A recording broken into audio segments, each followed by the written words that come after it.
So I think the first one that I wanted to pick up on, and it was the bit that I found most inspiring from your session this morning, was you made a lot of play on the difference between the solidity inside and then the kind of the personality and the identity that we portray to the outside world. And I feel that some of the biggest challenges we face as marketers and in brands is that we spend a huge amount of time thinking about the way we portray ourselves to the outside world, but we don't really get ourselves right inside first. From the experience that you've had dealing with individuals about that, what advice would you give to business people and to brands about how they can start the process of getting right inside first?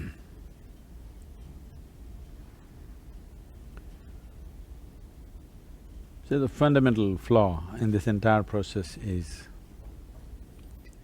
without enhancing yourself, you're trying to enhance your activity. It's like… You're from UK, eh? Scotland, yes. Scotland. You take a junk Vauxhall and try to drive it on the F1 track, it's bound to fall apart. Instead of dreaming of winning an F1 race, if you build a machine which is capable of doing whatever your intelligence allows to build, whatever kind, if you build one, then it'll do whatever it does. Whether it wins or not is subject to what others have done. Whether you win a race or not simply depends on how good or bad other people are. But when we do something, are we functioning from the highest possibility within us or from the lowest possibility or somewhere in between is a big question. And the biggest question in human life is, you do not know what is your highest possibility. For every other creature on this planet, nature has drawn two lines. Within that, they live and go. For the human being, there's only bottom line, there's no top line. So it doesn't matter what you become, you still don't know whether you've hit the peak or not. Only those people who are only interested in winning races with other crippled people, they have hit the peak. But any genuine human being who is exploring his own nature, you never know if you've hit your peak because there is still room, no matter what you have done. So, enhancing the machine, this human mechanism, is most important. Whether you win the race or not, whether you did this or not is not important. If you have this enhanced, everything that you do will be enhanced. People around you think you're superhuman simply because everything that you do seems to be of a different nature, of a different quality that they can't imagine. Not because you're intending to do things better than other people, simply because you have spent time to enhance this one. So, this is a fundamental flaw in the attitude with which people are entering the world. Instead of building a great mechanism which will… whatever it does will be of a great possibility, people are trying to do great things, which is going to kill them. That's why successful people are miserable. Somehow they've managed to do something and it's taking such a big toll on them. How might we unwind some of that? So what I find great about the way that you express all of this is you have a great confidence, which clearly comes through from the way that… No confidence. Maybe I should re-express that then. You clearly talk from the heart. This is somebody who's… So that's the thing. The only quality is clarity. People think confidence is a substitute for clarity. That's the biggest disaster. Okay. The great disaster on the planet is people who have no clarity have confidence. Nice. That maps beautifully back to a lot of the brands, is that where they don't have clarity, they represent confidence in the activities that they do, but I think that goes back… So that's why all the loud advertising, because there is no clarity but there is confidence. See, you are who you are. only because of whatever you might have perceived. What you have not perceived is not you, isn't it? I like that. You see, whether you're consciously aware of this or not, how people experience you right now is, whatever you have perceived, in whichever way it's finding expression, that is what people's experience of you are. And that is what your experience of yourself is. Whatever you have perceived, that's all. Instead of enhancing perception, we are trying to enhance again expression. You're you're on the social media stuff. Everybody wants to express anything and everything, no matter whether they know something or don't know something, everybody wants to express. This is the age of expression without perception. It's a disaster. People are becoming who they are because of what they express, not because of what they have perceived. If you are who you are, because essentially in life, the nature of life is such, only what you have perceived is you. But right now, because you pick bits and pieces all over the world, you can express all kinds of things that you don't know. See, today a 12-year-old child looks bored. Never before it was so, it's only in this generation because he's seen the cosmos through his phone screen. He knows everything. There's nothing he does not know. The facts are all there, but maybe the emotions… They're not facts. They are not facts. You call them facts, all right, you can call them facts if you want to, but I'm saying, me knowing how many million light years away is a particular galaxy which we call as Z127 is not knowledge. No. Whether it's 10 million light years or 100 million light years makes no difference because in my perception there is no way to experience a light year, first of all. It's all conceptual, it is not experiential. Unless your perception is experiential, it doesn't enhance you, it is just accumulation. Like people accumulate wealth, money, useless things all over, trinkets, people are accumulating knowledge or information, trinkets which will make them look smart in a tea party. Only in comparison to somebody else who does not know where galaxy Z127 is.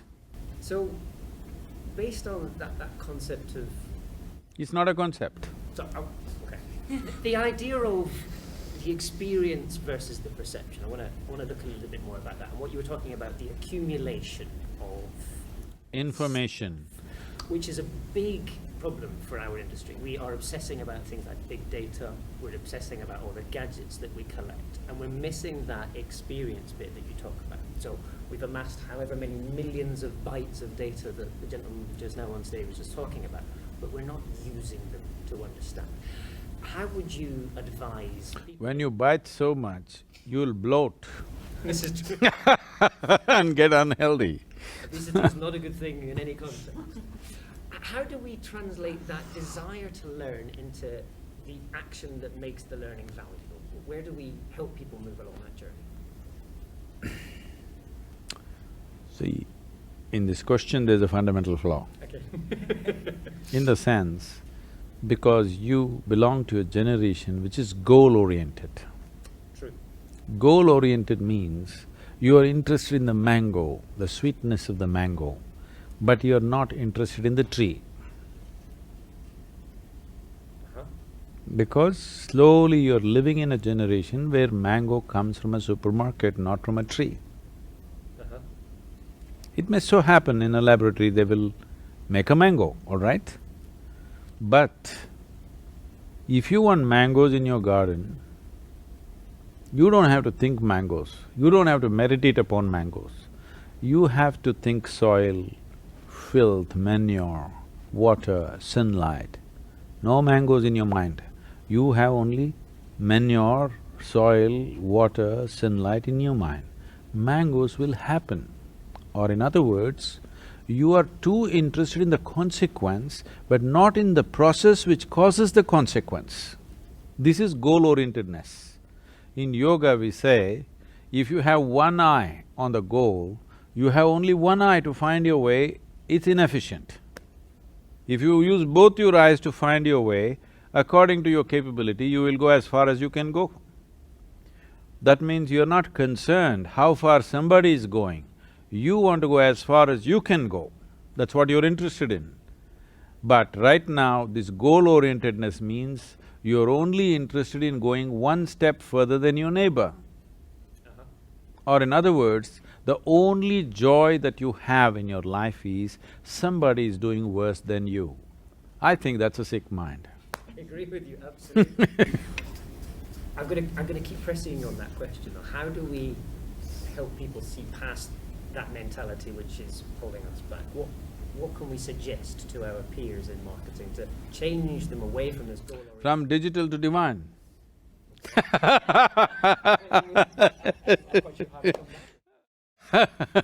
Where do we find the divine?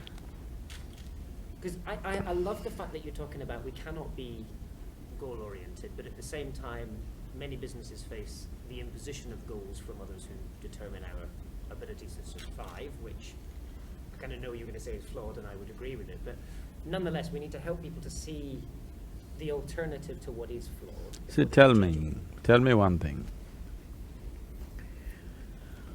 You can look at Mr. Bolt, you know?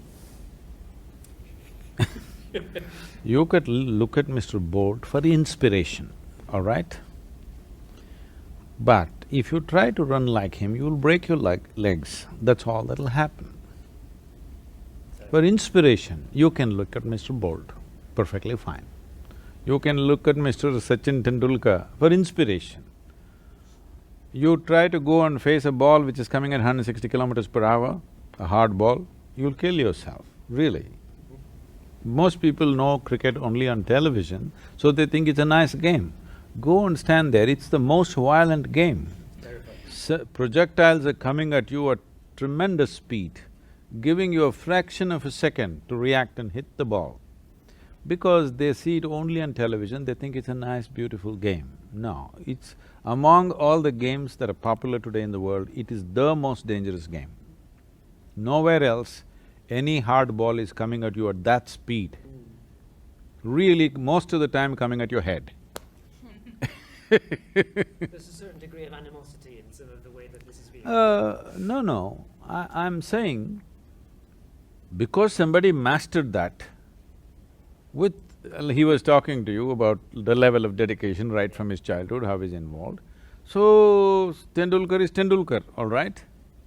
You can use him as an inspiration, but you don't try to do what he is doing today afternoon because you'll be dead. Yes. So, you can use a high level of whatever somebody has set a goal as an inspiration. Somebody is running 100 meters in 8 seconds, you can use it as an inspiration, don't try to do it. It's like a Vauxhall trying to be a Ferrari. Very good advice. It's that benchmark that we obsess so much about marketers, that you want to be like them and you think that replicating everything that they do becomes a dangerous… That's the biggest mistake. Because who knows, maybe you can hit the ball better than Tendulkar. Right now, why do you want to limit yourself to Tendulkar standards? There was a time nobody believed that you will reach 100 in a cricket game only after 35 to 40 overs. I remember this change that happened. First time, Sanath Jayasuriya hit the ball within the first 20 overs, 100.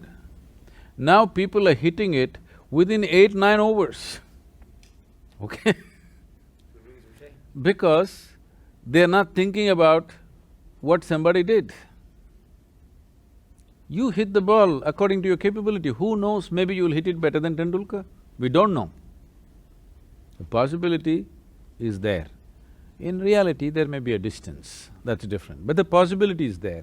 So if you become goal-oriented, your goals are always determined by other people's capabilities. You will never do what you could have done. Maybe you can't hit a ball, maybe you could do something else, way better than anybody else. But you will never do that because you go on trying to hit the ball that you can't hit. So this concept of the memoryless intelligence that you talked about, how can a marketer access that? Because we are probably some of the most insecure people in the world. Market people cannot access it. Well, Human beings can, okay. markets cannot. Few times when I was at the economic forum, the World Economic Forum, people keep on referring to India as emerging market. I say, don't refer to it as a market, we are not a marketplace. Once you think somebody is market, how are you going to approach them? You're going to put some nonsense that you have created, try to convince them they must drink this or eat this or buy this or use it or whatever. If I saw you as a human being and I'm concerned about you and your well-being, I would see what you need. If I do what you need, if I manufacture what you need, I don't have to market it, market man will go out. Manufacturing is all that's needed. But right now you're doing something that people don't need and you have to convince them that they need it. It's very clear, even a kindergarten child knows that this body doesn't need carbon dioxide, it needs oxygen. But somebody is putting carbon dioxide in the bottle and calling it the real thing. So they need marketing. Marketing department is bigger than the manufacturing because you're trying to convince somebody carbon dioxide is good for you. Well, you may convince a generation. A whole generation was convinced smoking tobacco is the best thing you could do. If you're a man, you must smoke, otherwise you're not a man. Yes or no? A whole generation believed if I don't smoke and blow the smoke in your face, I'm not man enough. But now suddenly it's become no good. So this is what the marketing men will do. They're trying to sell something that people may not need. Instead of looking at someone as market, if you look at them in human beings with some concern, you would know what they need. If you manufacture that, you don't have to market it, they will stand in a queue. So I'm going to use somebody else's words in response to that, because this is something that I have hopefully believed for a long time as well. A friend of mine said that as marketers, we've got to stop trying to make people want things, and we've got to try and make the things that people want. It's fundamentally obvious to me, and yet, as you… I'm saying largely market men will get eliminated. Manufacturing and people, in between little marketing. Both you and me are manufacturing something that he wants. But now, I'm trying to tell him what I'm manufacturing is really what you want, not what this guy is doing. Actually, that's the truth. You talked a lot about all the gadgets that we have access to, all this amazing technology, and yet we fail to use the best of the gadgets that we have, which is our own brain. Not that we are not using it, we are using it in a very skewed way. Right. We're not able to listen correctly, we're not able to understand what it is that those people want, even though we have access to all these amazing things.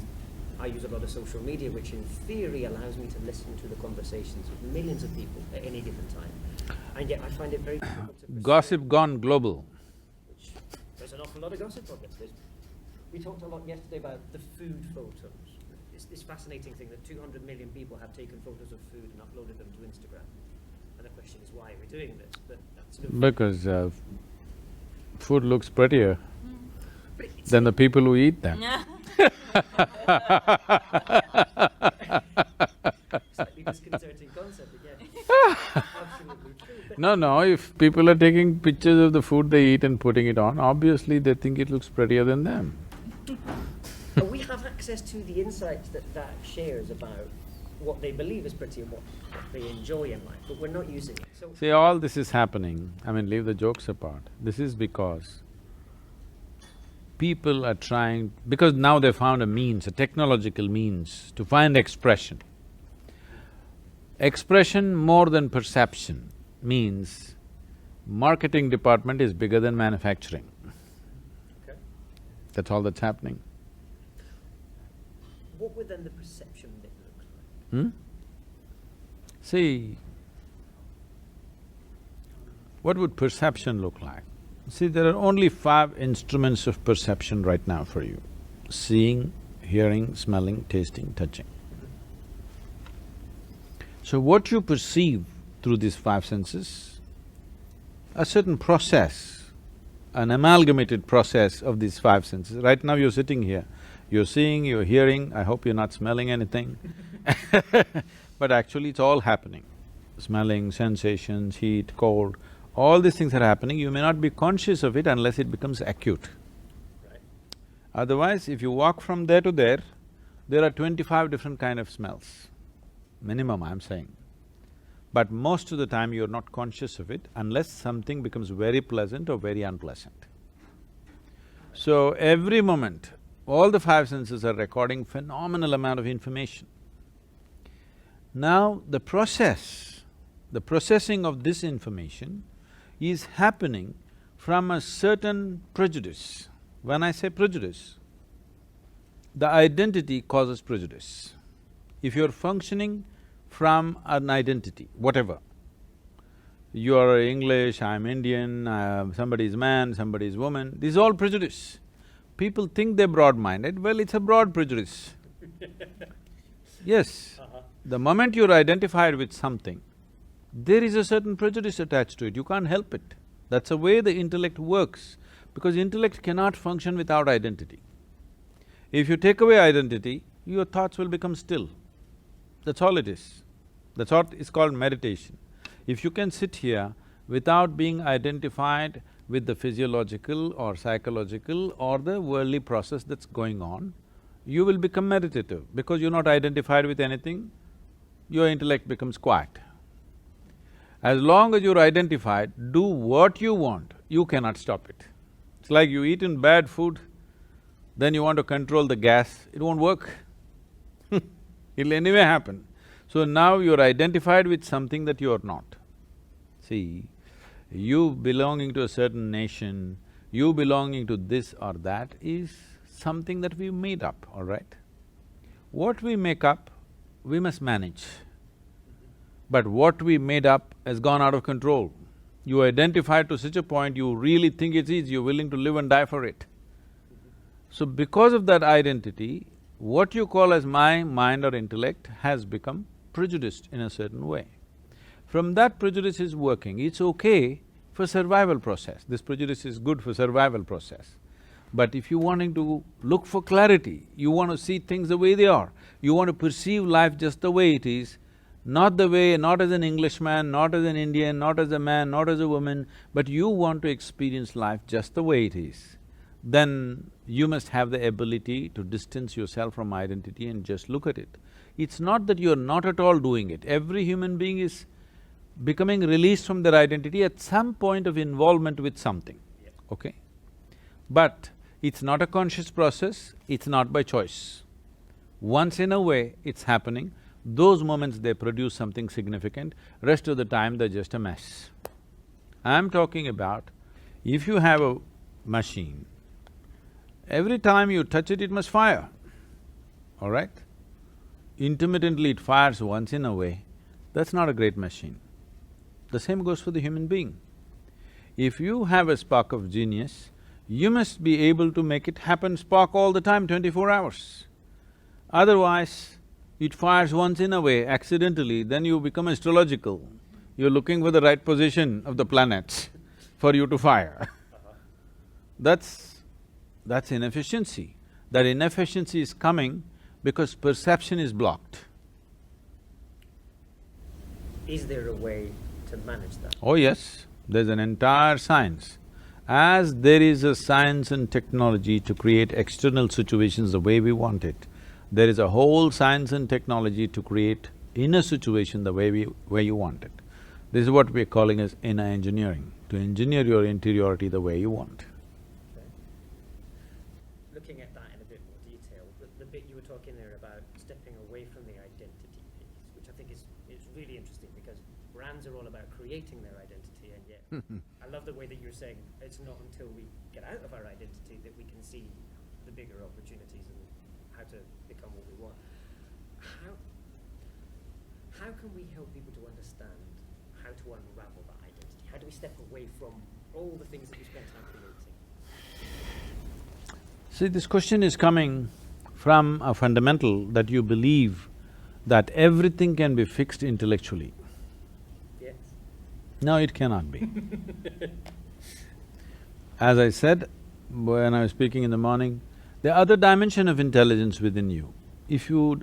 I think today people are beginning to talk about emotional… what? Emotional intelligence, not just IQ, EQ and whatever. This is just rudimentary steps, taking at least one small step, but a rudimentary step.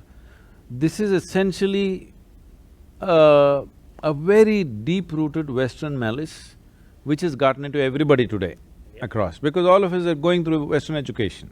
We may be living in India, but our education is completely, unfortunately, English. Because intellect is supreme. This is a European idea.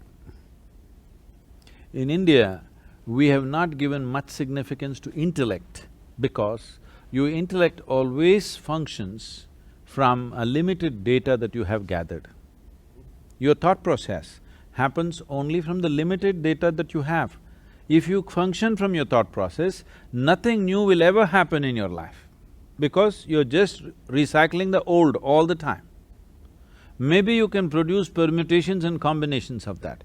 Here, our focus has always been how to enhance your perception. Don't worry about your thought, whether it looks smart or dumb, that's not the issue. How to enhance the perception. If your ability to perceive life is enhanced, naturally your ability to act in the world is naturally enhanced without any effort. There was a very simple way that people could start to experience, because you know how people are. People like to experience it once, and once they see it, they believe it, and then they do it. What's the smallest catalyst that we can encourage our peers and our friends in the industry? We can give you a simple, a 12-minute simple process of meditation. Okay. It's available on the web, we can give you a CD, it's freely available. Millions of people have practiced this, very simple form. If they do that and if it works, they can do something more serious. Like 12 minutes. It's called Isha Kriya. You just go on the net and say Isha Kriya, it'll come up. There's a phone app, you can put it on your phone. Yoga is a technology for well-being, Very nice. okay? Actually, the tagline is, in engineering, technologies for well-being. You don't need to believe it. Why I'm insisting is a technology is, it doesn't matter who you are, whether what gods you believe in or you disbelieve in, which part of the geography you come from, if you learn to use it, it works. That's the beauty of technology. Here, if you learn to use it, it works, and that's the nature of yoga. If you learn to use it, it'll work for you. It doesn't matter who you are, where you come from, what you believe or disbelieve. So these are technologies for well-being. Making use of external technologies to disseminate the same is a natural outcome. It's a very natural thing to do. So, for the first time in the history of humanity, our ability to reach human beings on this planet is like never before. The speed and the scope of it is unimaginable just 25 years ago or even 10 years ago, if you ask me.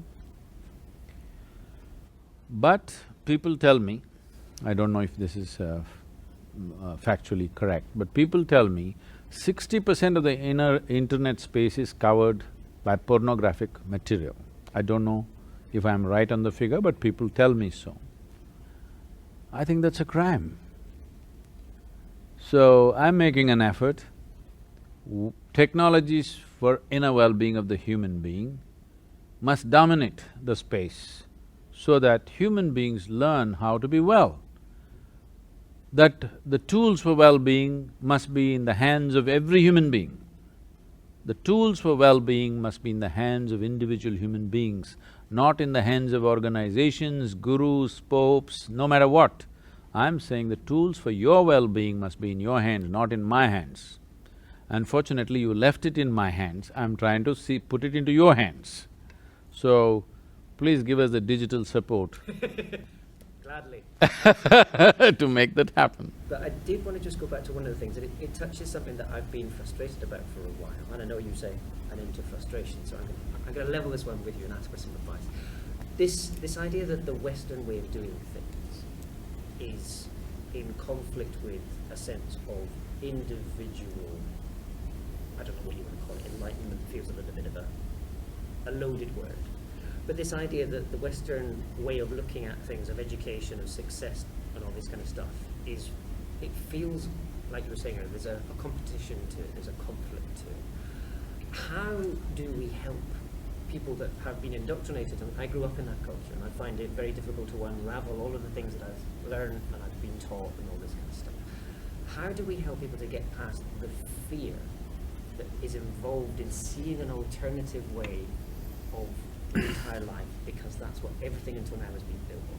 It's overcoming that fear. How do we help people to become past that? See, the basic issue is, do you want to look good or feel good or be good within yourself? A lot of the Western world sees them It's as the about same thing. looking good. Looking good is more important than what's happening within you. Even if you're a tortured human being within you, you just have to look smart and nice and like that.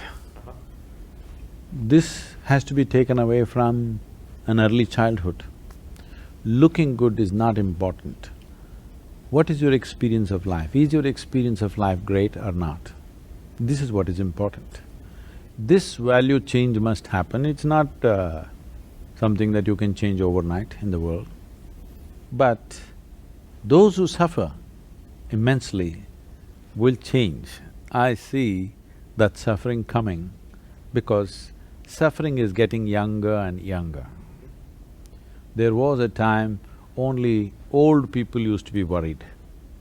Now you see a 12-year-old boy is seriously worried. So when that kind of suffering comes, looking good is not important. When suffering becomes unbearable, people will understand looking good is not important. How I experience my life is important. You hear this talk all over, isn't it, these days? Still the necessary corrections have not been made, but people are beginning to talk. So this is the time technologies for inner well-being are transmitted. The time is right. Good.